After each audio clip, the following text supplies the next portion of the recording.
Hello friends, Gautam Kumar official smart trick में आपका स्वागत है। आज की इस वीडियो में जानने वाले general awareness and POCSO act का प्रैक्टिस सेट थ्योरी, जो आपके एग्जाम के लिए बहुत ही महत्वपूर्ण रहने वाला है। तो वीडियो के एंड तक बने रहिए और चैनल पर नया है तो चैनल को सब्सक्राइब कर लीजिए।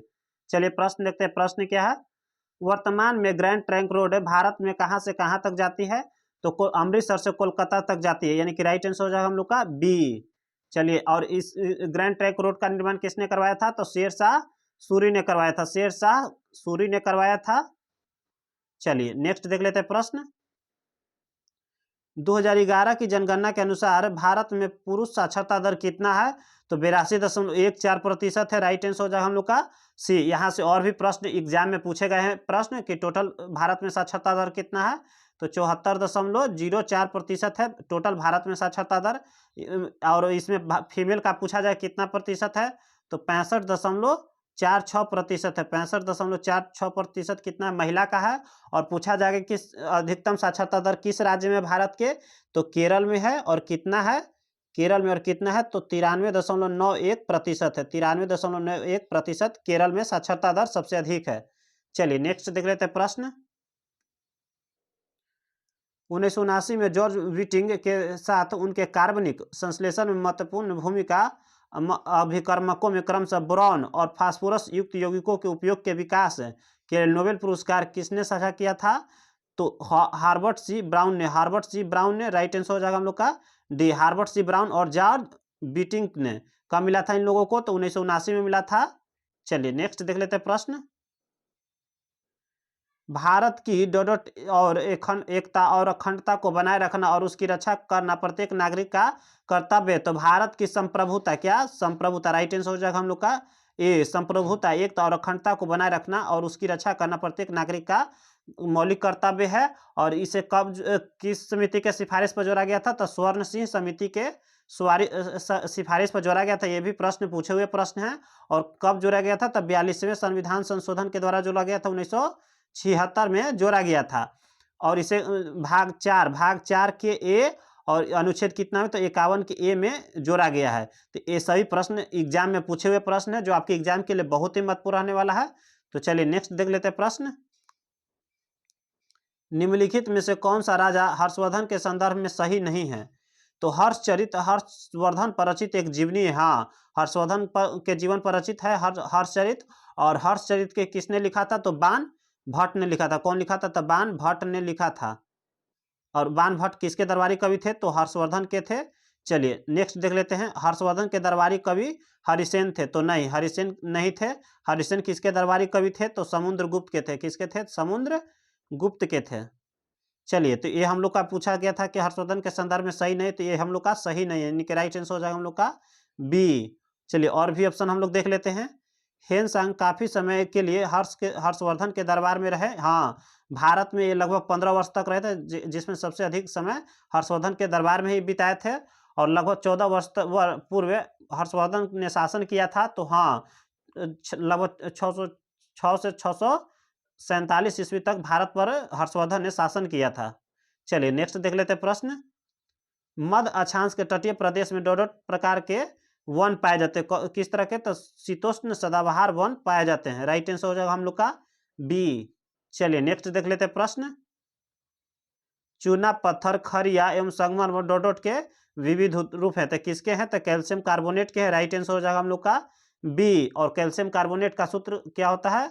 CaCO3 होता है, कैल्शियम कार्बोनेट। चलिए नेक्स्ट देख लेते हैं प्रश्न हम लोग। ईश्वर विद्यासागर ने डोडोट में लड़कियों के लिए स्कूल की स्थापना की थी। तो कलकत्ता में। राइट आंसर हो जाएगा हम लोग का बी, कलकत्ता में निर्माण करवाए थे। चलिए नेक्स्ट देख लेते हैं प्रश्न। निम्नलिखित में से कौन सा विकल्प सुमेलित है? तो लू देखिए, लू सर्दी में वाली हवा नहीं। लू कौन सी हवा है? तो गर्म हवा है, जो गर्मी के दिनों में चलती है, लू जिसे बोला जाता है। राइट आंसर हो जाएगा हम लोग का 20, जो सही है। चलिए नेक्स्ट देख लेते हैं प्रश्न। पारिस्थितिकी तंत्र की उत्पादकता निम्नलिखित में से किसको मिलाकर बनती है? तो शुद्ध उत्पादकता किसको मिलाकर बनती है? तो शुद्ध उत्पादकता एवं सकल प्राथमिक उत्पादकता को मिलाकर बनती है। तो देख लेते हैं हम लोग का राइट आंसर कौन सा हो जाएगा। देखिए यहाँ राइट आंसर हो जाएगा हम लोग का सी हो जाएगा। शुद्ध उत्पादकता और सकल प्राथमिक उत्पादकता को मिलाकर बनेगा, राइट आंसर हो जाएगा हम लोग का सी। चलिए नेक्स्ट देख लेते हैं प्रश्न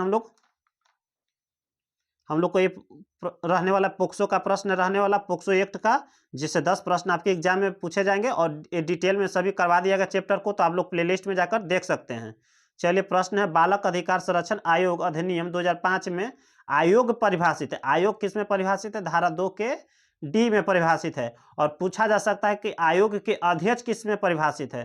तो आयोग के अध्यक्ष धारा 2 के ए में अध्यक्ष परिभाषित हैं, राइट आंसर हो जाएगा हम लोग का ये डी। और अध्यक्ष किससे है? तो 2 के ए में है। और 2 के बी में बालक के अधिकार को परिभाषित किया गया है। चलिए नेक्स्ट देख लेते हैं प्रश्न।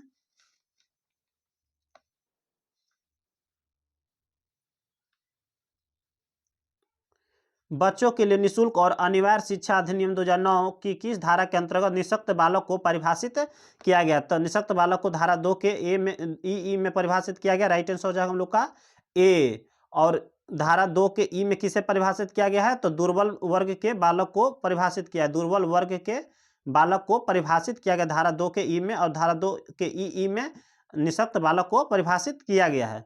चलिए नेक्स्ट देख लेते हैं प्रश्न। सर्व शिक्षा अभियान शुरू किया गया था कब? तो 2001 में शुरू किया गया था, राइट आंसर हो जाएगा हम लोग का सी। और ये सभी प्रश्न एग्जाम में पूछे हुए प्रश्न हैं। चलिए नेक्स्ट देख लेते हैं। कस्तूरबा गांधी विद्यालय योजना केंद्र सरकार द्वारा शुरू किया गया था, तो कब? तो 2004 में शुरू किया गया था, राइट आंसर हो जाएगा हम लोग का ए। चलिए नेक्स्ट देख लेते हैं प्रश्न। शिशु मृत्यु दर में सबसे अधिक गिरावट दर्ज की गई है, तो कहाँ में की गई है? तो उत्तर प्रदेश और कर्नाटक दोनों राज्यों में किया गया, राइट आंसर हो जाएगा हम लोग ए और बी दोनों, राइट आंसर हो जाएगा हम लोग का डी। चलिए नेक्स्ट देख लेते हैं प्रश्न। बाल श्रम प्रतिषेध और विनिमय अधिनियम 1986 में परिभाषित बालक से ऐसा व्यक्ति अभिप्रेत है तो जिसने 14 वर्ष की आयु पूर्ण नहीं किया, उसी को बालक बताया गया। धारा इस बाल श्रम प्रतिषेध और विनिमय अधिनियम 1986 में बालक को परिभाषित किया गया जो 14 वर्ष से कम उम्र के हैं। चलिए नेक्स्ट देख लेते हैं प्रश्न। अनैतिक व्यापार अधिनियम 1956 की धारा 2B परिभाषित है, तो धारा 2B किससे परिभाषित है? तो सुधार संस्था से, राइट आंसर हो जाएगा हम लोग का सी। और मजिस्ट्रेट को किस में है? तो 20 और 22 दोनों में परिभाषित किया गया है। और वेश्यागृह को तो 2 के ए में परिभाषित किया गया है। और बालक को किस में किया गया? तो 2 के ए में बालक को परिभाषित किया गया है। वेश्यागृह को 2 के ए में परिभाषित किया गया है। चलिए नेक्स्ट देख लेते हैं प्रश्न हम लोग।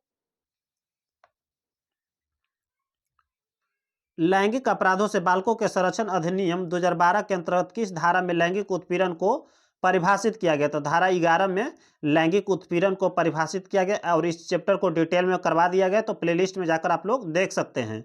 और 11 में और 12 में इसके लिए सजा का प्रावधान किया गया, 12 में इसके लिए सजा का प्रावधान किया है। चलिए नेक्स्ट देख लेते हैं प्रश्न हम लोग। बाल विवाह प्रतिषेध अधिनियम 2006 की धारा 13 के अंतर्गत व्यादेश कौन जारी कर सकता है? तो प्रथम वर्ग के न्यायिक मजिस्ट्रेट या महानगर मजिस्ट्रेट यानी कि district magistrate DM, right answer हो जाएगा हम लोग का सी। चलिए नेक्स्ट देख लेते हैं प्रश्न हम लोग। सर्वाधिक लिंगानुपात वाला राज्य कौन सा है? तो केरल है। और लिंगानुपात प्रति 1000 पुरुष पर निकाला जाता है, 1000 पुरुष पर निकाला जाता है, तो कितनी महिलाएं? तो 284 महिलाएं केरल में। सबसे अधिक लिंगानुपात कहाँ है? तो केरल में है, राइट आंसर हो जाएगा हम लोग का सी। चलिए आज के लिए इतना ही, जय हिंद।